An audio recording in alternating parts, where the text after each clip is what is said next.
여러분 안녕하십니까? 지금부터는 기독론 제4강 예수님의 치유 사역에 대해서 살펴보려고 합니다. 오늘 강의의 목차는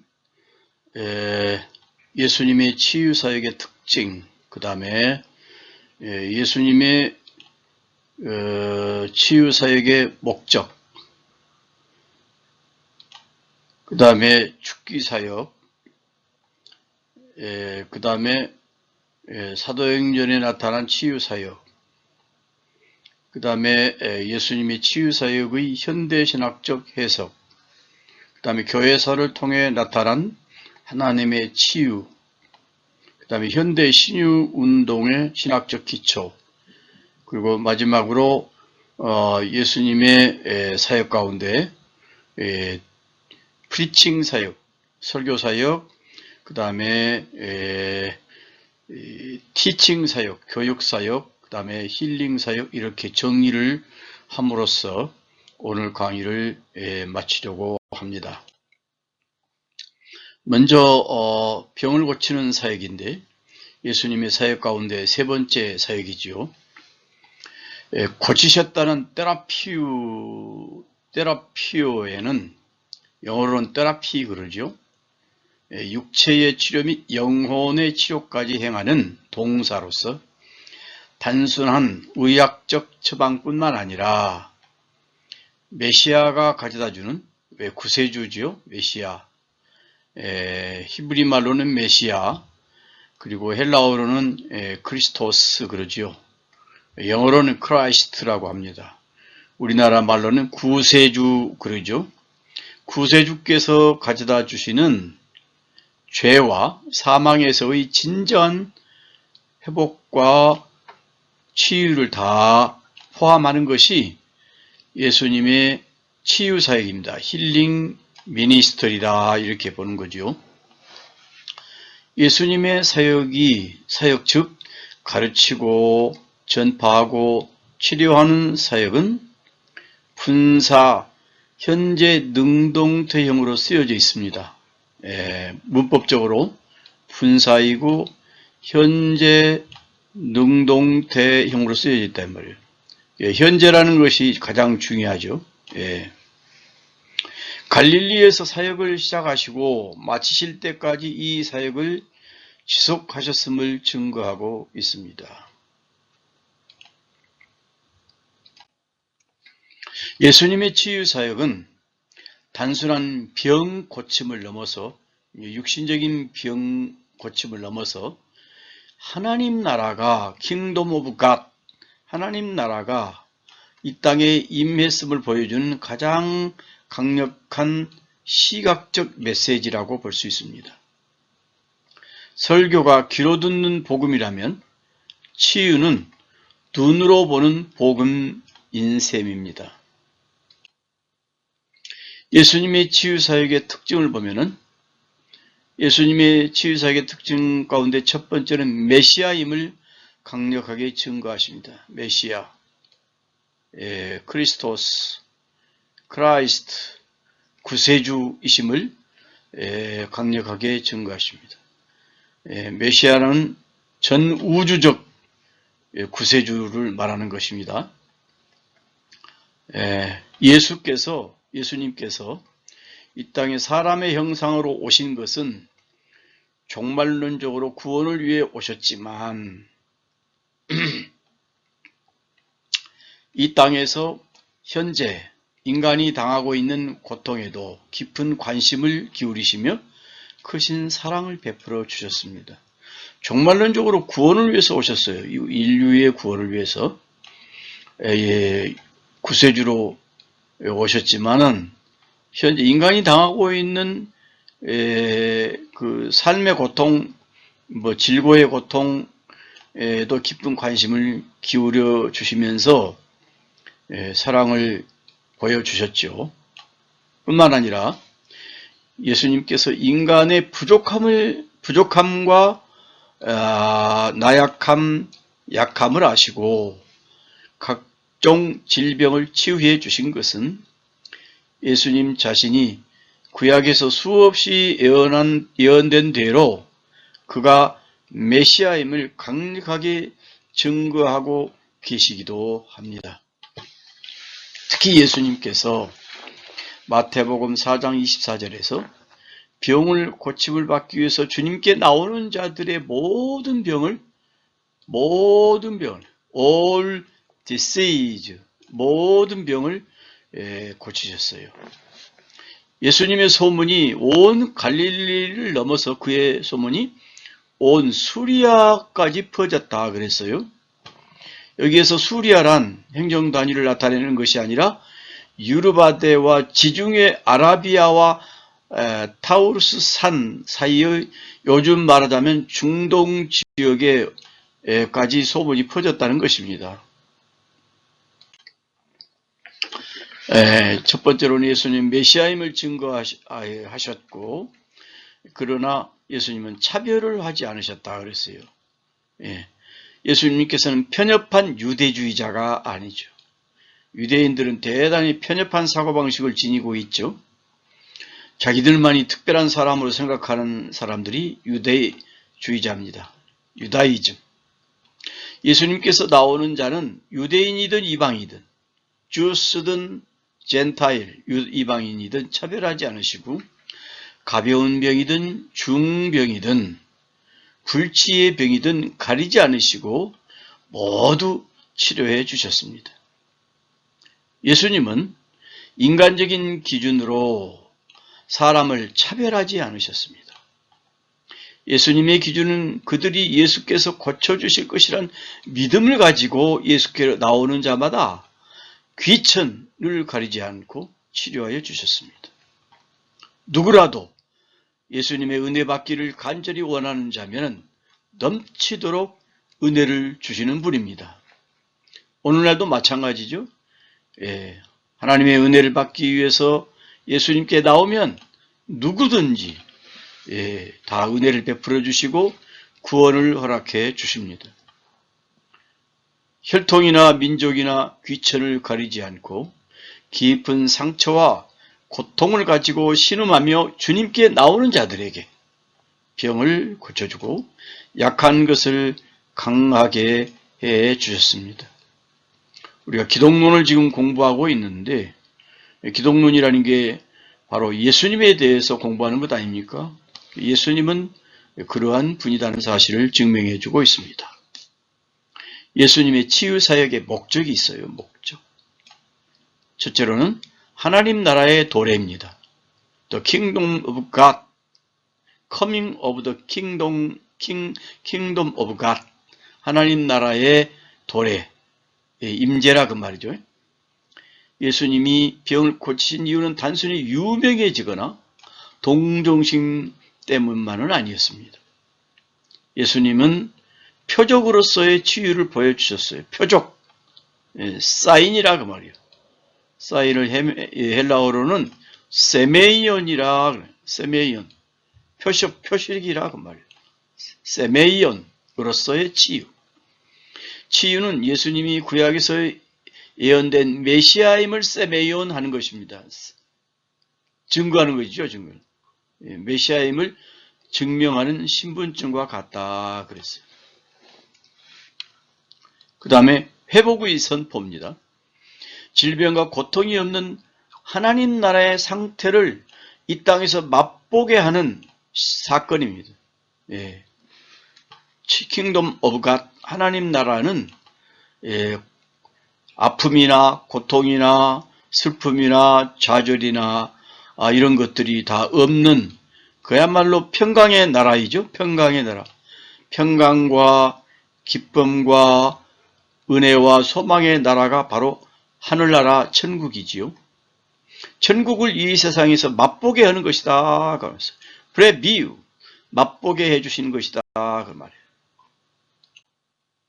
전인적인 예수님의 치료의 특징은 전인적인 회복이 있어요. 전인적인 회복. 예수님의 치유는 신체적인 병명을 제거하는 것에 그치지 않고 인간의 전인격적인 회복을 목표로 했습니다. 이것은 holistic recovery라고 말합니다. 전인적인 치유라 그 말이에요. 전인 회복이라 그 말입니다. 첫째로는 신체적인 치유이죠. 소경, 문둥병자, 혈루증을 앓는 여인 등 불치의 병을 고치셨습니다. 그 다음에 사회적인 복귀, 나병 환자나 귀신 들린 자들은 사회에서 격리된 존재였습니다. 그러나 그들을 고치심으로써 다시 공동체 일원으로 복귀시켰습니다. 그러니까 사회적인 회복을 시켜주신 것이죠. 예수님의 치유는 전인적인 회복 가운데는 신체적인 치유도 있지만 사회적인 복귀도 들어있다 그 말이에요. 그 다음에 영적인 해방입니다. 질병의 원인을 죄와 연결짓던 당시 세계관 속에서 내 죄의 사함을 받았느니라 라고 선포하시면서 영적인 자유를 주셨습니다. 이것이 바로 전인적인 회복이라 말할 수 있습니다. 신체적인 치유, 사회적인 복귀, 영적인 해방, 즉 전인적인 holistic recovery가 됐다 그 말이죠. 자, 예수님의 치유 사역은 holistic healing, 전인 치유 완벽한 모델입니다. 피지컬, 육신적으로 생물학적인 회복을 시켰습니다. 육체의 질병을 즉각적으로 고치셨죠. 현대적 가치로 이렇게 보는 겁니다. 이거는. 그 다음에 예수님의 사역을 예시합니다. 멘탈, 심리적인 안정, 귀신 들린 자 정신적 고통을 온전하게 해주셨죠. 그 다음에 소셜 리커버리, 관계적인 회복, 소외된 자들을 가족과 이웃에게 돌려보내주셨습니다. 그 다음에 스피리추얼, 영적인 것이죠. 존재의 의미의 발견이고 죄를 용서해 주심을 통해서 하나님과의 관계를 회복시켜 주셨습니다.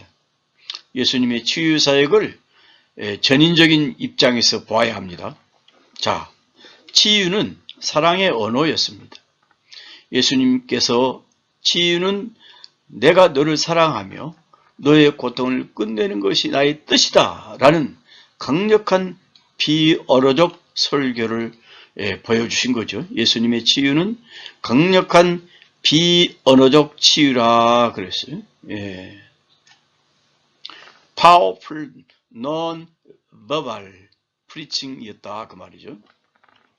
가장 소외된 이들의 아픔에 직접 공감하고 그들의 삶 전체를 다시 세워주는 토탈 케어와 같다 그 말이에요. 토탈 케어, 온전한 돌봄이라 그 말이죠. 이것도 전인격적인 돌봄이라 이렇게도 말할 수 있죠. 토탈 케어, 홀리스틱 힐링 다 같은 의미가 됩니다. 그 다음에 치유의 방법은 접촉과 말씀이었습니다. 접촉, 당시 부정하다고 여겨서 아무도 손대지 않던 나병 환자에게 직접 손을 드셨어요. 이는 공감과 사랑의 극치를 보여주는 행동입니다. 이 empathy, 공감이라고 그러죠. 공감. 그 다음에 사랑의 극치, love, 사랑의 극치를 보여준 겁니다.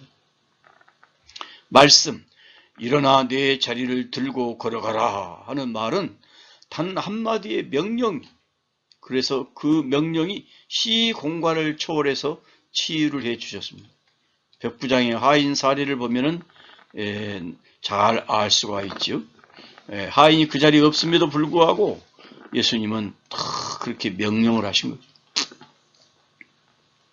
매개물 활용, 때로는 침을 뱉어서 진흙을 짓이겨서 눈에 바르는 등 상징적인 그 행동을 통해서 치유를 시각화하셨다 이렇게 볼 수 있습니다. 예수님의 세 번째로는 예수님의 축귀 사역입니다. 축귀 사역. 엑소시즘, 귀신 추방이라 그 말이에요. 축마, 축귀 그러죠. 축사귀, 사귀사자를 붙이면 축사요. 마귀를 붙이면 축마요. 귀신을 붙이면 축귀라고 보죠. 이것을 엑소시즘이라 이렇게 말합니다.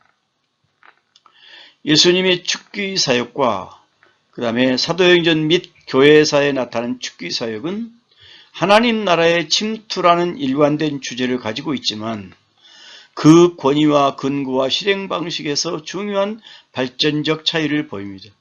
예수님의 축귀 사역과 사도행전 및 교회사에 나타난 축기사역은 차원이 다르죠. 차원이 다릅니다. 그것을 보겠습니다. 첫째로 예수님의 축기사역입니다.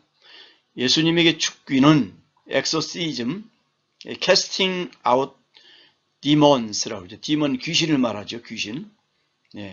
casting out 쫓아낸다 그 말이에요. 축기. 예수님의 축기는 단순히 병을 고치는 서비스가 아니라 사탄의 결박을 풀고 하나님의 통치를 선포하는 우주적 전쟁이었습니다. 예수님의 치유는 그 직접적인 권위가 나타났죠.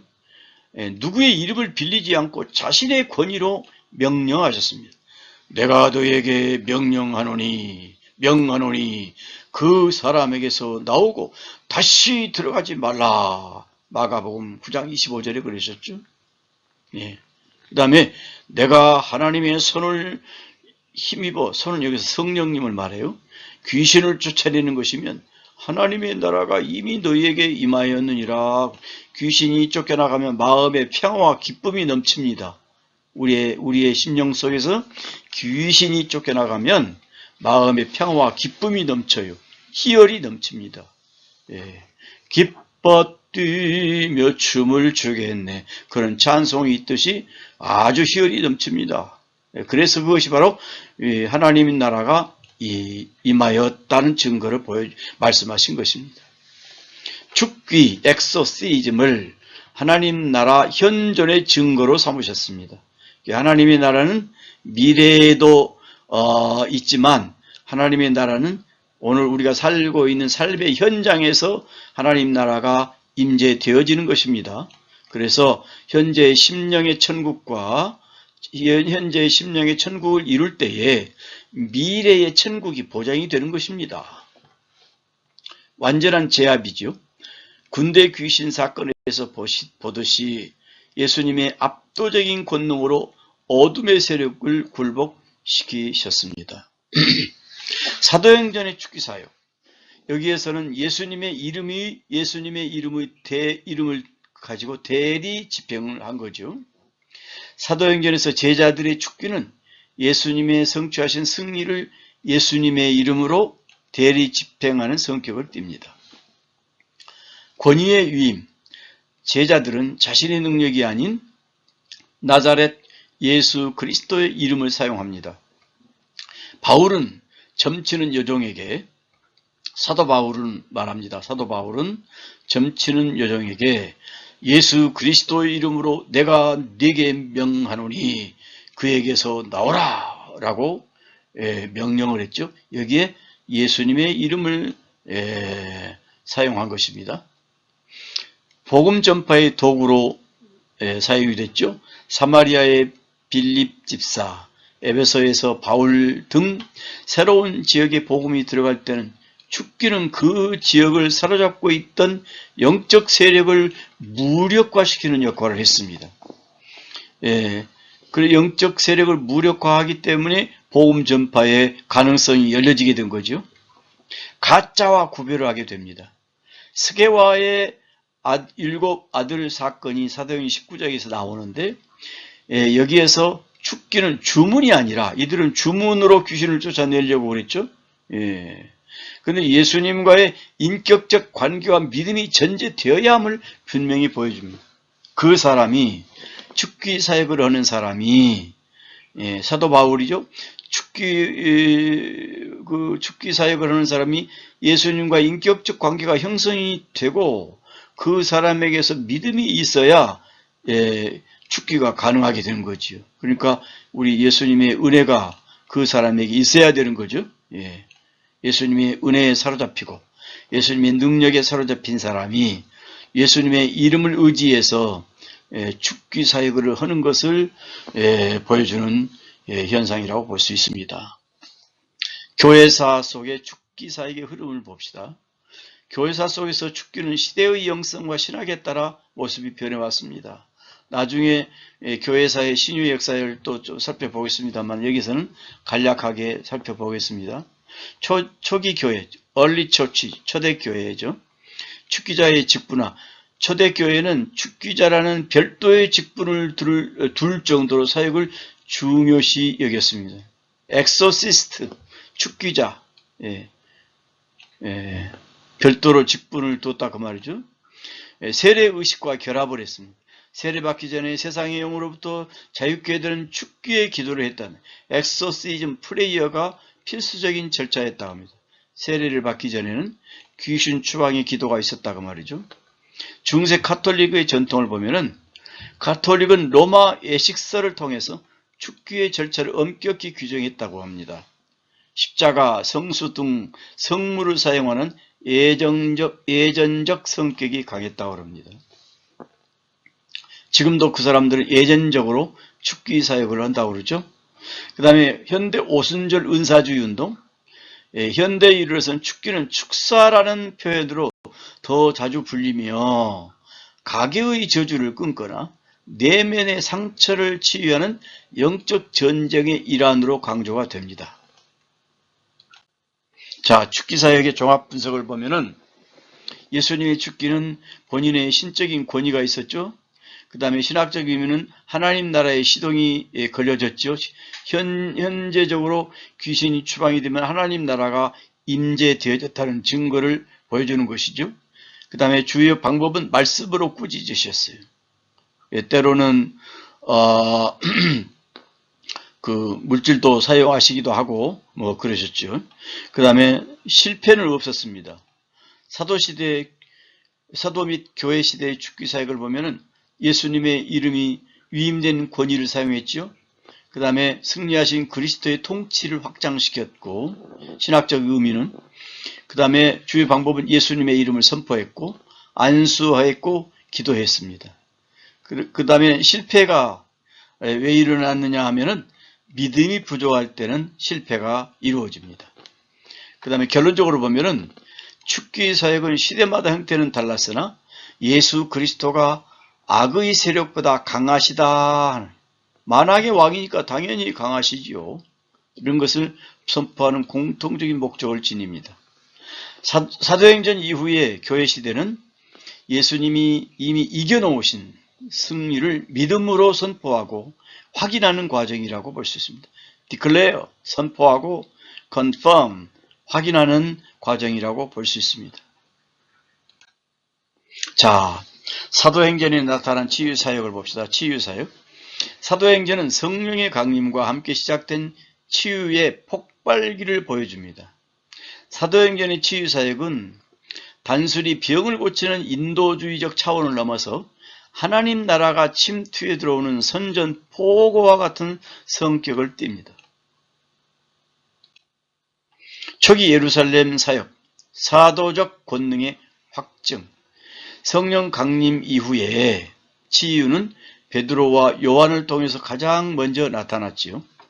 나사렛 예수의 이름으로 성전 미문의 안진뱅이를 고치실 때 나타난 거죠. 사도행전 3장에 보면 나와 있습니다. 이때 베드로는 은과 금은 내게 없거니와 나사렛 예수 그리스도 이름으로 일어나 걸으라 라고 선포를 했을 때에 그 사람이 일어나 걷게 되었지요. 그 다음에 이는 치유의 근원이 사도의 능력이 아닌 예수님의 이름에 있음을 명시해주고 있습니다. 또 그림자의 치유가 보여져 사도행전 5장에 베드로의 그림자만 덮어도 병이 낫기를 바라는 군중들의 모습은 초대교회의 치유사역이 예루살렘 전체에 얼마나 큰 경외심을 불러일으켰는지 보여줍니다. 심지어 병든 사람을 메고 거리에 나가 침대와 요 위에 뉘우고 베드로가 지나갈 때 혹 그 그림자라도 뉘게 덮일까 바라고 예루살렘 그 늪 허다한 사람들도 모여 병든 사람과 더러운 귀신에게 괴로움을 받는 사람을 데리고 와서 다 나음을 얻으니라 그렇게 기록이 되어 있죠. 그림자 치유라는 거예요. 그림자 치유. 그 다음에 사역의 확장. 치유의 은사는 12사도에게만 국한되지 아니하고 성령을 받은 집사들에게도 나타나기 시작했습니다. 빌립의 사마리아 사역이죠.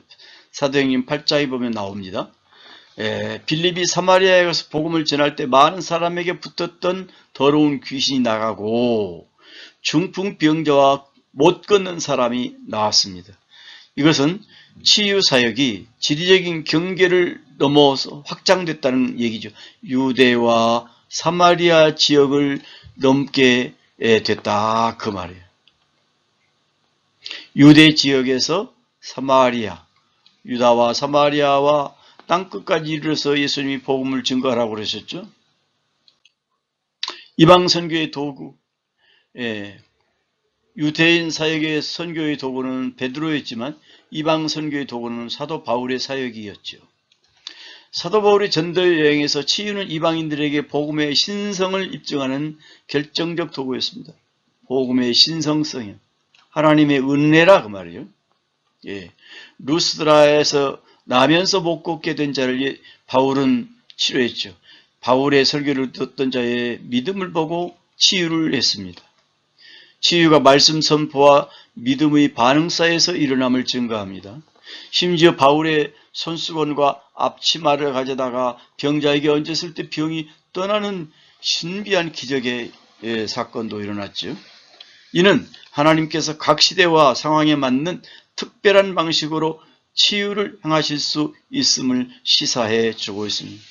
여기에는 반드시 예수님의 이름이 들어간 거죠. 예수님의 은혜가 아니고는 불가능합니다. 사도행전적 치유사역의 분석적 특징을 보면은 목적은 복음 전파를 위한 표적이죠. 표적. 하나님의 살아계심을 증명합니다. 예수님의 부활을 증거하고 하나님의 살아계심, 리빙 갓, 현존하신 하나님, 지금도 우리에게 은혜를 베풀어 주신 하나님을 증명하는 것이지요. 주체, 성령의 권능을 받은 사람이 있습니다. 사도, 집사, 또 성도. 방법은 예수의 이름 선포, 때로는 안수, 때로는 손수건 등등 매체를 사용했죠. 그 다음에 결과 병고침을 넘어 대대적인 회개와 교회의 부흥으로 이어졌다고 볼 수 있습니다. 사도행전이 보여주는 치유의 본질. 사도행전에서 치유는 독립된 이벤트가 아니라 항상 말씀 사역과 동행했습니다. 치유는 육체의 고통을 덜어주는 자비의 사역임과 동시에 보이지 않는 하나님 나라를 눈에 보이게 드러내는 강력한 통로였습니다. 하나님 나라가 눈에 보이게 드러내는 강력한 통로였다 그 말이에요. 죽은 자를 살리는 기적을 봅시다. 사도행전은 병을 고침을 넘어서 죽은 자를 살리는 기적이 두 번 등장합니다. 유대인 선교의 주역인 베드로와 이방인 선교의 주역인 바울을 통해서 나타난 이 사건들은 사도행전의 구조상 매우 중요한 대칭을 이룹니다. 첫째로 베드로와 다비다. 사도행전 9장에 나오는 얘기죠. 도루가라고 일컫는 다비다는 선행과 구제로 덕을 끼친 여제자였습니다. 그녀의 죽음은 공동체의 큰 슬픔이었으나 베드로를 통해서 사도 베드로를 통해서 반전이 일어납니다. 제자들이 옆바에 있던 베드로를 급히 청했습니다. 베드로는 사람을 다 내보내고 혼자 남아서 무릎을 꿇고 기도했습니다. 이는 예수님이 회당장 야이로의 딸을 살리실 때의 모습과 매우 흡사합니다. 말씀 선포. 베드로는 시체를 향해서 다비다야 일어나라고 외칩니다. 이 선포는 사망의 권세를 깨뜨리는 주님의 권위가 사도에게 위임되었음을 보여줍니다. 베드로의 사역이 예수님의 사역을 그대로 계승하고 있음을 볼 수가 있습니다. 이 사건 이후에 많은 사람이 예수님을 믿게 되는 선교적 확장이 일어났습니다. 바울과 유두고, 사도행전 20장에서 나온 얘기죠. 드로아 지역에서 바울의 강론이 밤늦게까지 이어지던 중 창에 걸터 앉아있던 졸고 있었던 청년 유두고가 3층에서 떨어져 죽는 사고가 발생했습니다. 바울은 내려가서 유두고 위에 엎드려 그를 껴안고 기도합니다. 이는 구약의 엘리야와 엘리사가 죽은 아이를 살릴 때 취했던 행동을 연상시킵니다. 바울은 떠들지 말라, 생명이 그에게 있다며 공동체를 안심시킵니다. 죽음의 공포가 가득했던 자리에 하나님의 평강을 즉각적으로 선포한 것입니다. 이 사건은 바울이 떠나기 직전의 고별 설교 중에 일어났습니다. 유두고에 살아남은 공동체에 큰 위로를 줬으며 바울의 사도적 권위가 베드로와 동등함을 확증시켜주는 사건이라고, 상징적 사건이라고 볼 수 있습니다. 두 사건의 비교, 신학적 분석입니다. 자, 베드로와 다비다. 병들어 죽게 됐죠. 슬픔의 현장이죠. 치유의 방식은 기도 후 명령입니다. 구약적 배경은 예수님의 사역이 계승됐죠. 야이로의 딸을, 성경적 배경입니다. 좀 미스가 되는데, 여기는 구약적 배경이고. 그 다음에 바울과 유두고 드로아에서 사고로 추락을 했습니다. 예배 집회 중에 몸을 엎드려 껴안게 되고 기도를 했죠. 엘리야와 엘리사의 사역을 연상케 하고, 결과는 여기서는 지역사회 대대적인 회개운동이 일어나게 되고, 여기는 믿는 자들의 큰 위로와 확신이 이루어지게 됐습니다. 핵심 신학적 의미, 하나님 나라의 현존. 죽음은 인류의 가장 큰 적이지만 예수님의 이름 앞에서는 죽음조차 힘을 잃는다는 하나님 나라의 실제를 보여줍니다. 사도권의 확립, 사도행전의 저자 누가는 베드로와 바울이 모두 죽은 자를 살렸음을 기록함으로써 두 사도가 동일하게 성령의 권능을 받은 하나님의 대리자임을 증명해 줍니다. 인간의 의학이나 노력이 아닌 오직 하나님만이 생명의 주권자임을 만천하에 드러내는 생명의 주권자인 모습을 보여주고 있죠. 이 두 사건은 사도행전이 단순한 역사가 아니라 성령께서 죽음을 이기고 생명을 전파하시는 기록을, 죽음을 이기게 하고 생명을 전파하시는 기록임을 단적으로 보여주는 것이라고 볼 수 있습니다. 자, 예수님의 치유사역의 현대신학적 해석을 보겠습니다.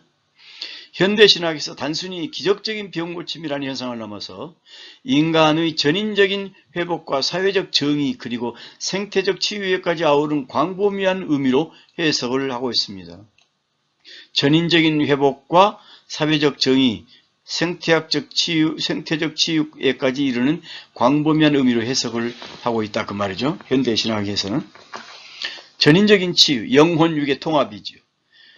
전통적으로 구원을 영혼의 구원에만 국한을 했던 이원론적 시각을 극복하고 인간을 영혼, 육이 결합된 통전적 존재로 이해를 합니다.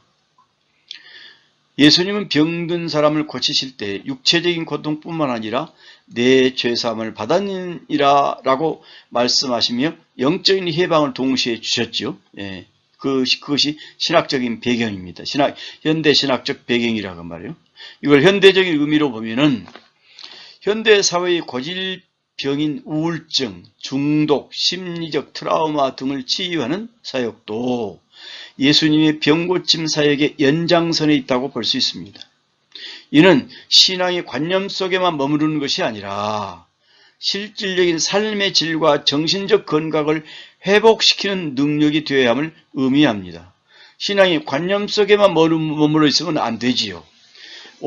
실제적인 오늘의 삶 속에서도 예수님의 은혜로 말미암아 삶의 질이 향상되고 정신적 건강을 회복시키는 능력이 이루어진다는 것이지요. 저는 이 사실을 실제적으로 경험하면서 지금도 이런 사역을 해가고 있습니다. 사회적 치유와 소외와 차별의 철폐입니다. 이건 사회적 치유라고 볼 수 있죠.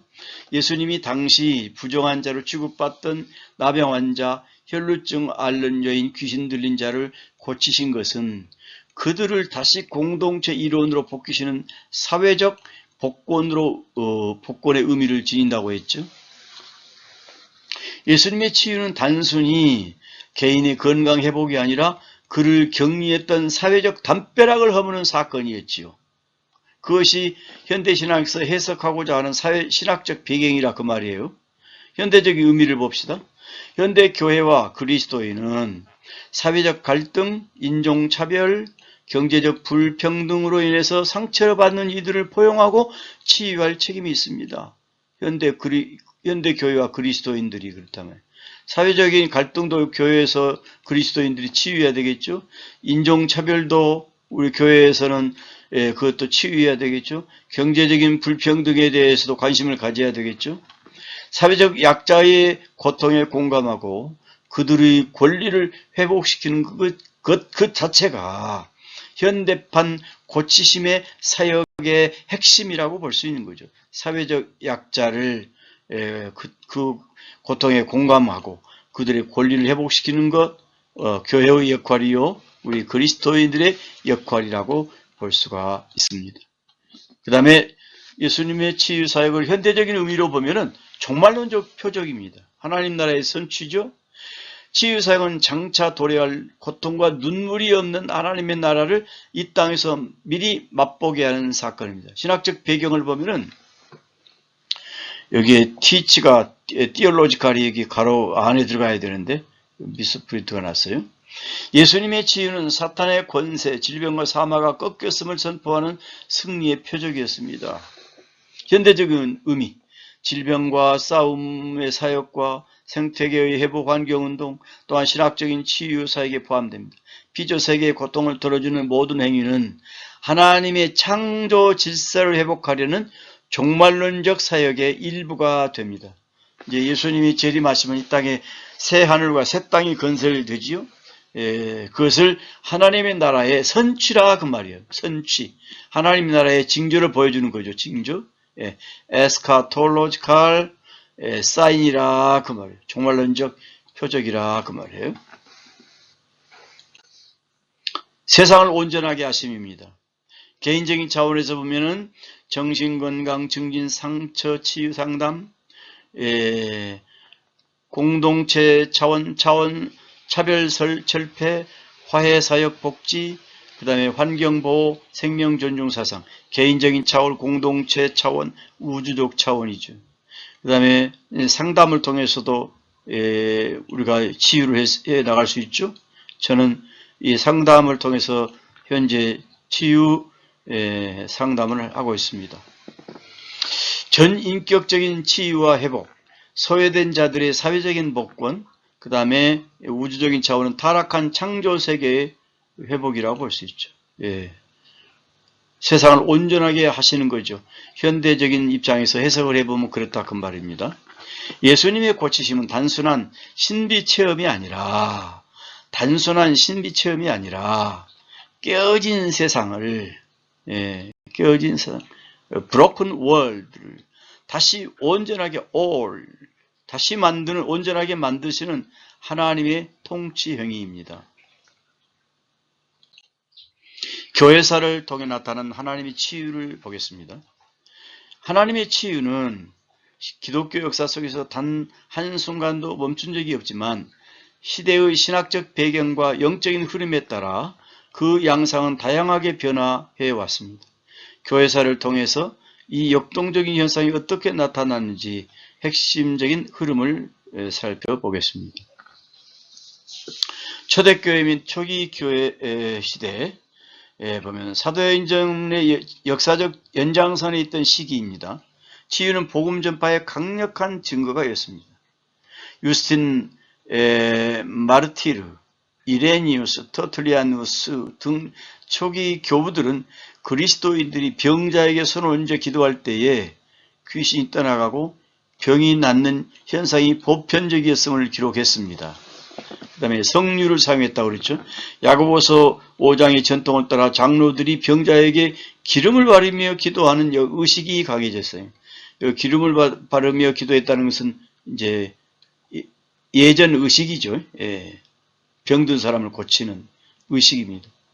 사회적인 영향, 당시 전염병이 창궐하던 로마 제국에서 그리스도인들의 치유 사역과 헌신적인 돌봄은 기독교가 급성장하는 결정적인 계기가 되었다고 합니다. 중세시대는 가톨릭의 전통이 시대라고 볼 수 있죠. 5세기부터 15세기까지. 기독교가 국교화가 되고 제도화되면서 치유 양상은 점차 의례화되고 성인 공경과 결합되었습니다. 성물과 성지순례, 특정 성인의 유해나 유소품을 접촉할 때 치유가 일어난다는 믿음이 강해졌습니다. 예를 들면 프랑스 루드르 성지에는 지금도 그런 현상이 두드러지게 이루어지고 있다고 그래요. 저 시간이 많이 가기 때문에 요 얘기를 제가 준비했습니다만은 여기에서는 생략을 하겠습니다. 여러분이 시간이 나면은 이 프랑스 루드르 성지에서 나타난 그 치유의 현상에 대해서 잘 살펴보시기를 바랍니다. 그 다음에 종부성사, 그 다음에 치유를 위한 기도의 성격이 강했던 기름 부음이 점차 죽음을 앞둔 자의 죄를 사하는 종말론적 의식이 고착되었다고 합니다. 그 다음에 수도원 의학, 베네딕트 수도회 등을 중심으로 신의와 더불어 약초학 등의 의학적 돌봄이 병행되었다고 합니다. 중세시대까지.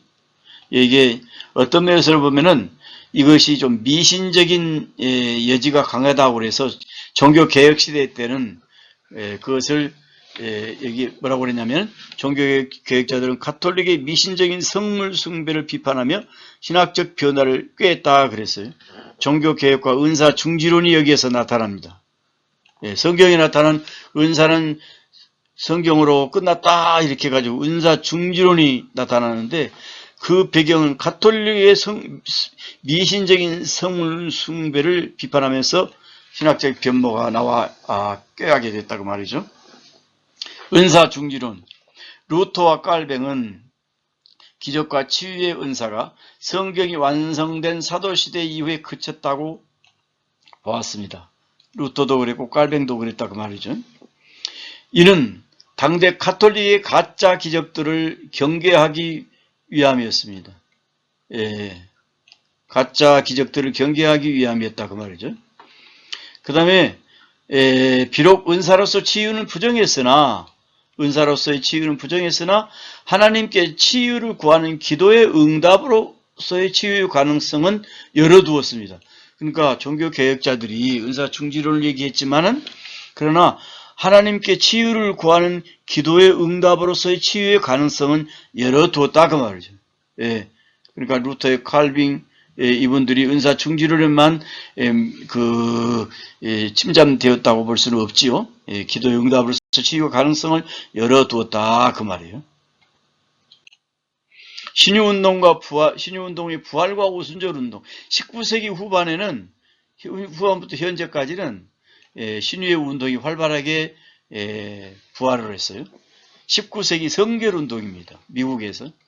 찰스 컬슬리, 에비 심슨은 이 다음 시간에, 이 다음에 얘기하겠어요.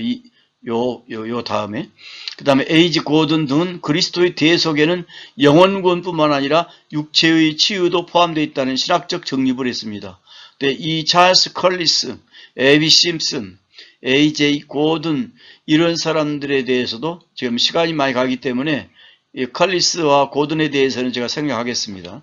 심슨의 얘기는 조금 이따 할 거예요. 근데 여러분들을 한번 찾아보시고 잘 숙지해 두시기를 바랍니다. 아주사 거리 부운동이라고 그랬어요. 현대 오순절 운동의 시초로서 미국에 아주사 스트리트가 있어요.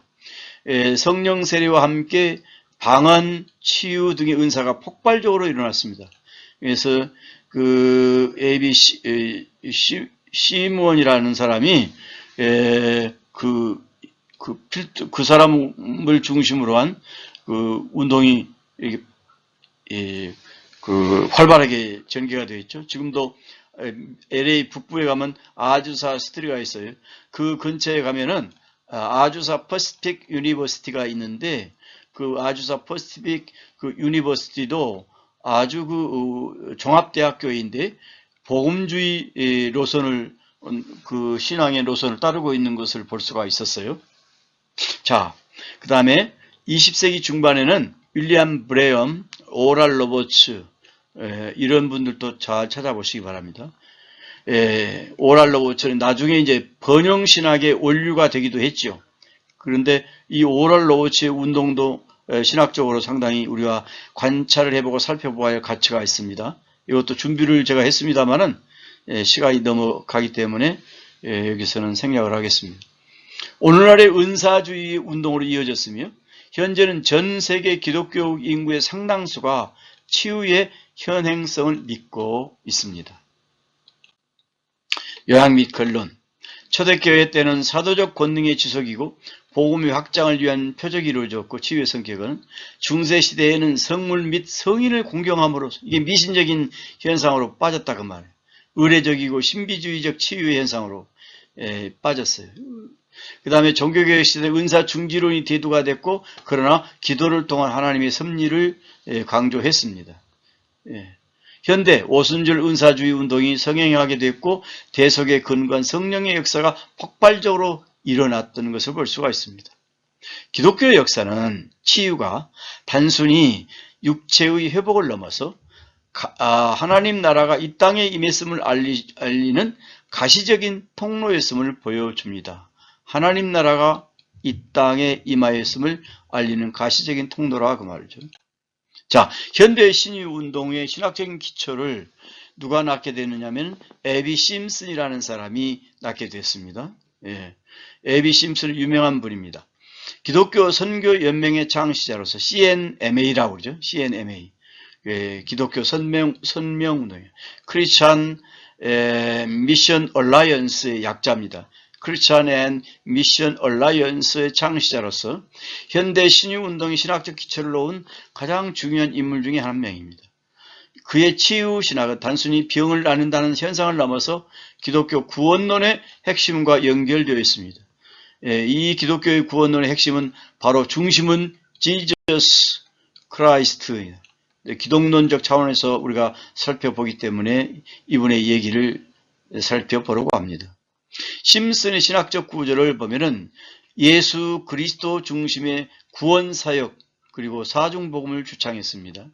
구원의 주, 장로교의 전통적인 대속신앙, 오직 믿음으로 구원, 성결의 주, 감리교 웨슬리안의 성결운동의 영향, 성령 세례를 통한 거룩한 삶, 신유의 주, 구원케 해주시는 그리스도, 성결케 하시는 그리스도, 병을 고쳐주시는 그리스도, 다시 오실 그리스도, 이것이 사중복음이라 그 말이에요. 이것이 사중복음이라. 그 다음에 신유의 주는 자신의 심장병 치유 경험을 한 사람이에요. 자신의 심장병 치유를 경험한 사람이에요. 그리스도의 구속은 영혼과 육체 모두를 구원해 주신다. 그래서 구원론 하면은 육체적인 구원도 되고 영혼의 구원도 되고 육체적인 구원도 되고 현재적인 구원도 되지만 미래적인 구원도 된다 그 말이에요. 현재 지금 here and now 지금 그 다음에 미래의 천국이죠. 미래의 천국은 구원의 완성이죠.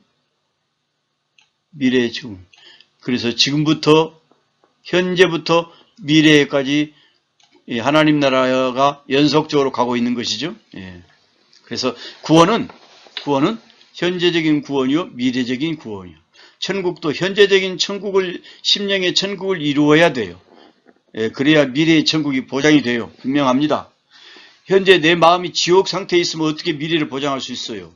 지금부터 하나님의 은혜로 현재적으로 심령의 천국이 이루어져서 날마다 기쁨이 넘치고 환희가 넘치고 사랑이 넘치고 긍휼과 자비심이 내 마음속에 넘쳐야 되겠죠. 천국은 그런 나라니까요. 자, 에비 심슨은 장로교의 견고한 지성 위에 성결운동의 뜨거운 신앙을 이루었고 그리고 직접적인 신유 체험을 더해 교파를 초월한 선교연맹이라는 독특한 선교지향적 선교신학체계를 구축한 인물입니다.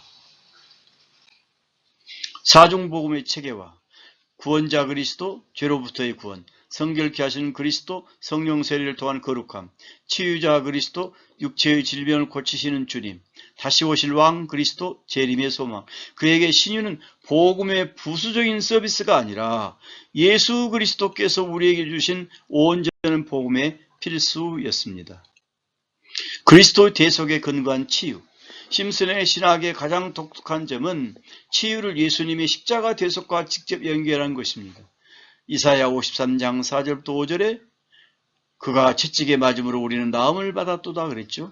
심슨은 예수님이 십자가에서 우리의 죄뿐만 아니라 우리의 질병과 고통도 대신 짊어지셨다고 주장했습니다. 따라서 신자가 치유를 구하는 것은 구걸하는 것이 아니라 이미 그리스도께서 지불하신 권리를 믿음으로 취하는 것으로 보았습니다. 그리스도의 몸으로서의 생명입니다. 심슨은 신유를 단순히 초자연적인 기적이 일어나는 사건으로만 보지 않았습니다. 그는 신자의 육체 안에 부활하신 그리스도의 생명이 유입되는 과정으로 설명합니다. 육체의 연합이죠. 신자가 믿음으로 예수님과 연합할 때에 그리스도의 강건한 부활 생명이 신자의 연약한 육체에 흘러들어와 질병을 벌하려고 생기를 부여한다는 논리입니다. 그래서 영성 신학에서도 예수님과 유나이트, 예수님과 연합하는 것을 굉장히 중요하게 여기죠. 영성 신학에서 그렇게 얘기합니다. 스피리추얼 테올로지에서 그렇게 예수님과 연합을 굉장히 강조합니다. 이는 신자가 자신의 힘으로 견디는 것이 아니라 내주에 계시는 성령께서 우리의 심령의 내주에 계시는 그리스도의 에너지를 빌려 쓰려는 개념에 가깝다 그랬어요. 성령님이 내 안에 계신 성령님께서 그 은혜를 통해서 우리에게 질병을 벌하려고 생기를 불러 일으켜 주신다 그런 얘기죠. 신유의 조건은 믿음과 순종입니다. 심슨은 치유가 자동적으로 일어나는 것이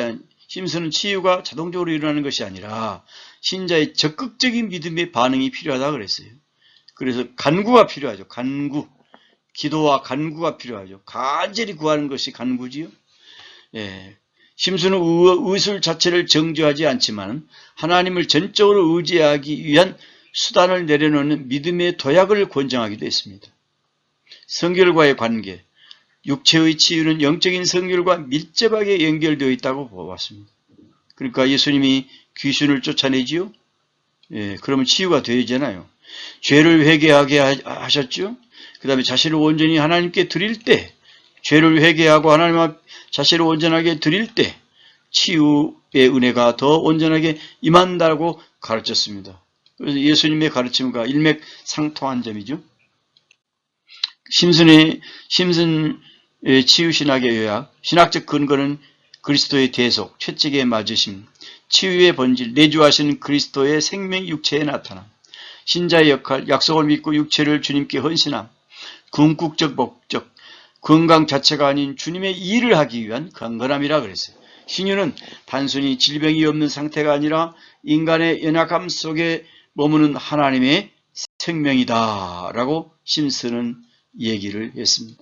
자, 지금까지 이러한 순서로 살펴보았습니다. 첫째로는 예수님의 치유사역의 특징, 예수님의 치유사역의 목적, 축기사역, 그 다음에 사도행전에 나타난 치유사역, 예수님의 치유사역 현대신학적 해석, 교회사를 통해서 나타난 하나님의 치유, 현대 신유운동의 신학적 기초 이렇게 살펴보았습니다. 이제 예수님의 3대 사역을 정리하겠습니다. 예수님 공생의 3대 사역은 가르치심, teaching, preaching, 전파하심, 그 다음에 힐링, 고치심의 세 가지로 요약이 됩니다. 이는 마태복음 4장 23절과 9장 35절에서 명확히 명시되어 있습니다. 마태복음 4장 23절에서 예수께서 온 갈릴리에 두루다니사 저희 회당에서 가르치시며 천국 복음을 전파하시며 백성 중에 모든 병과 모든 약한 것을 고치시니 그랬고, 마태복음 9장 35절에서도 똑같은 얘기를 하셨습니다. 기독교 신학에서는 이를 통해 예수님의 신성과 인성 그리고 하나님 나라의 도래를 설명을 합니다. 가르치심, 예수님은 랍비로서 제자들과 대중에게 하나님의 말씀을 해석하고 전달하셨습니다. 신학적 의미로 보면 유대 전통의 율법을 폐하러 오신 것이 아니라 완성하러 오셨음을 보여줍니다. 단순한 지식 전달이 아니라 율법의 근본 정신인 사랑을 일깨우시는 권위 있는 해석이었습니다. 주요 내용, 산상수훈이 대표적이며 산상수훈, 하나님 나라의 가치관과 윤리를 가르쳤습니다. 여기에서 산상수훈은 하나님 나라의 헌법이라고 볼 수 있어요. 헌법, 천국 백성의 헌법, 천국 백성의 헌법입니다. 그래서 마태복음 5장, 6장, 7장을 읽으면서 마음에 걸리지 않으면 여러분은 자유함이 있을 것입니다.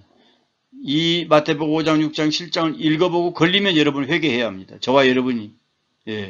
우리가 죽을 때까지 이 헌법을 자주 들여다보면서 주님 앞에 엎드려야 되겠죠. 바리새인들의 형식주의를 비판하고 마음 중심을 보시는 하나님의 기준을 정립하셨습니다. 그 전파하심, 캐리그마라고도 불리는 이 사역은 복음을 선포하는 거죠. 캐리그마는 예수님의 생애를 말하는 것이다 그랬죠. 지난 프리칭 사역할 때 얘기했죠. 캐리그마는 예수님의 생애 전반부를 얘기하는 것이다. 그래서 모든 설교 속에는 예수님의 캐리그마가 들어가야 된다 그렇게 얘기를 했죠. 자, 때가 찼고 하나님의 나라가 가까웠으니 회개하고 복음 믿으라는 선포가 핵심이죠. 때가 찼고 하나님 나라가 가까웠으니 천국이 가까웠다. 천국이 가까웠다. 이거 현재적인 얘기입니다. 현재적인 얘기. 그래서 회개하라. 복음은 예수님이라 그 말이에요. 예수님 자체가 복음은 유앙겔리온, 기쁜 소식이죠. 기쁜 소식. 이게 복음이 예수님이에요. 예수님. 회개하고 예수님을 믿으라 그 말이에요. 지저스 크라이스트가 우리의 유일한 생명의 주체이신 예수 그리스도, 너무나 감사하고 감사하신 은혜로우신 예수님 그 자체가 복음이라 그 말이에요. 그러니까 회개하고 예수를 믿으라 그 말입니다. 이는 구약의 예언이 예수 그리스도를 통해서 성취되었음을 알리는 종말론적 선포입니다. 신학적 의미는 전파하시는 것은 종말론적 선포다. 하나님 나라가 가까웠다. 회개하라. 천국이 가까웠다. 회개하라 그 말이죠. 주요 내용, 구원사역의 중심인 회개, 믿음, 그리고 하나님 나라의 도래를 알리는 것이었습니다. 전파하심 사역에서 그렇다고 말해요. 특징, 가르침이 믿는 자의 성숙을 위함이라면 전파하면 믿지 않는 자들을 초청하고 하나님 나라의 주권을 선포하는 외적 사역입니다. 외적. 가르침은 내적 사역이라고 보면 선포 사역, 프리칭 사역은 외적 사역이라 이렇게 말할 수 있습니다. 그 다음에 힐링 사역, 힐링 미니스트리, 테라피요인, 육체적 질병뿐만 아니라 영적인 눌림, 귀신 쫓음, 사회적 소외까지 치유하시는 사역입니다. 신학적 의미, 치유는 단순한 기적이 아니라 하나님 나라가 이 땅에 임했다는 강력한 표적이죠. 아담 타락 이후 인간에게 찾아온 질병과 사망의 권세를 깨뜨리는 메시아적 권능을 입증합니다. 사역의 범위, 전인격적인 치유를 지향합니다. 죄사함의 선포와 병고침이 함께 일어남으로써 인간의 근본적인 고통을 해결하셨습니다. 특징, 소외된 자, 나병 환자, 헬루증 앓는 여인 등을 만지심으로 율법적인 부정함을 극복하고 하나님의 긍휼을 실천하셨습니다. 요약 및 신학적 결론. 이 세 가지 사역은 분리되는 것이 아니라 하나의 목적인 하나님 나라의 확장을 향해 유기적으로 연결되어 있습니다. 자, 사역의 구분, 가르침, 전파함, 고치심이죠. 가르침은 지혜로움을 말할 수 있고, 전파함은 선포, 프로클레메이션이고, 고치심은 권능이 있는 것이죠. 그 다음에 제자 및 공동체, 전파함은 세상 대중, 고치심의 대상은 고통받는 자.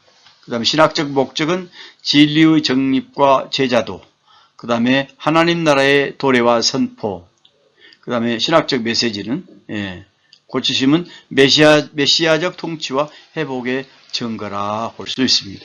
자, 예수 그리스도의 3대 사역을 지금까지 가르치는 티칭 사역을 하셨고, 전파하는 일, 프리칭 사역을 하셨고, 병을 고치시는 사역, 힐링 사역을 하셨다고 3번에 걸쳐서 강의를 했는데, 이 강의를 오늘은 예수님의 3대 사역을 3대 사역 가운데 병 고치는 치유 사역을 했는데, 이것으로서 예수님의 3대 사역 전부를 마치겠습니다.